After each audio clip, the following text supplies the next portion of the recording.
गरबा पाहिला, जो गुजरातचा देवीची आराधना करण्याचा नृत्य प्रकार आहे, पण महाराष्ट्रही काही कमी नाही. आपल्या जोगव्या गाण्यामधली एनर्जी अवघ्या जगानं अनुभवली आहे. आणि अर्थात देवीचा जागर करता करता आपल्या मध्येच देवी आहे हे सुद्धा काही महिलांना जाणवू लागतं. आणि त्यातून देवीचा जागर हा मोठ्या उत्साहानं भक्तिभावानं केला जातो. अजून एक गोष्ट सांगते, फक्त महाराष्ट्रात असा रेशोमध्ये जास्त आहे की जो ज्या राज्यातल्या सगळ्यात जास्त महिला 9 दिवस निरंकार उपवास करतात, ही महाराष्ट्राची ख्याती आहे. म्हणून एकदा जोरदार टाळ्या वाजूया आपल्या महाराष्ट्रासाठी. आणि म्हणून आमच्या काही चिमुकल्या गगन डान्स अकॅडमीच्या काही मुली या ठिकाणी आपल्या गावातल्या आहेत, आपल्याच विभागातल्या आहेत, त्यांना आपण संधी या निमित्तानं देतोय आणि त्यांचं सुंदर या ठिकाणी गोंधळी नृत्य पाहणार आहोत. मुथाताईंना तोपर्यंत विनंती करते आपण 2 शब्दात शुभेच्छा द्याव्या. नमस्कार सर्वांना. Good evening all. खूप चांगलं वाटतंय की एवढा छान कार्यक्रम मध्ये मला इन्व्हाइट केलं. सर्वात पहिले मी रुपेश सरांचा आणि सायली मॅडमचा खरंच थँक्यू आणि आभार मानते की मला इथे बोलवलंय.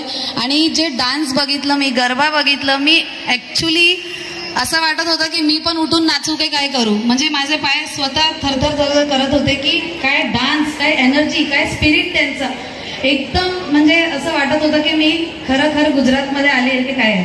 खूप मस्त होता आणि असा कार्यक्रम मी आजपर्यंत बघितला नाही आणि मला वाटत नाही की मी पुढे पण बघणार म्हणून, पण इथेच बघणार ते आहे. आणि सायली मॅडमना मी आज पहिल्यांदा भेटतीये. She is down to earth, really what a nature, super. And Rupesh सरांचा तर आहेच आहे, बोथ आर डाऊन टू अर्थ. आणि आम्हाला पण असं तुम्हाला बघून इन्स्पिरेशन, प्रेरणा भेटतीये की खरं आम्ही पण कामशेतमध्ये काहीतरी तुमची प्रेरणा घेऊन आणि मोटिवेट होऊन काहीतरी करायला पाहिजे म्हणून. आणि थँक्स वन्स अगेन फॉर इन्व्हाइटिंग अस. खरं तर मुथाताई, तुम्ही आणि सायलीताई दोघींकडे पाहिलं तर तृतीताई हा कुणी ग्रामीण भाग म्हणणार नाही.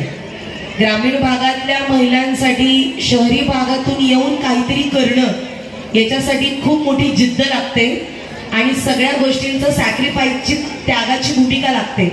आणि त्यातूनही आपल्या मैत्रिणी शहरात जशा आहेत तशाच ग्रामीण भागातही आहेत, त्या पण आपल्याच मैत्रिणी आहेत हे समजून त्यांच्यासाठी असं काहीतरी करणं ही खूप मोठी गोष्ट आहे. त्यामुळे तुमच्या दोघींचे अभिनंदन करते. आणि त्यात एक अर्चनाताई सुद्धा आहेत, त्यांना विनंती करते आपण 2 शब्दात शुभेच्छा द्याव्या. नमस्कार.